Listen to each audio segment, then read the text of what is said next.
একুশে মানে শুধু ভাষা নয়,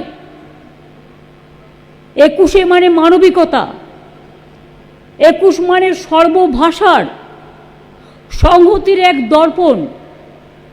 যারা মারা গিয়েছেন, জীবন দিয়েছেন, তাদের জন্য এক তর্পণ। ভাষার জন্য আজও যারা লড়ে চলেছেন, সব ভাষাকে সম্মান জানাই আমরা, কারণ আমরা রামকৃষ্ণ পরমহংসদেবের দেশের লোক।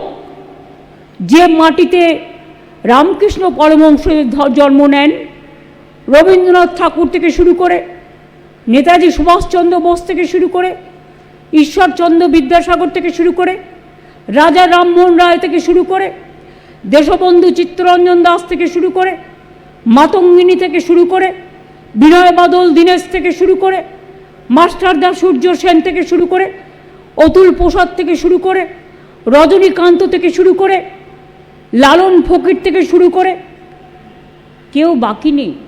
স্বামীজি, স্বামী বিবেকানন্দ এই ভাষাতেই কথা বলতেন। সব ভাষাকে সম্মান জানিয়ে বলি, সব ভাষার উপরেও যদি কোনোদিন কোনো আঘাত আসে, যে কোনো ভাষার উপর, আমরা কিন্তু রুখে দাঁড়াবো।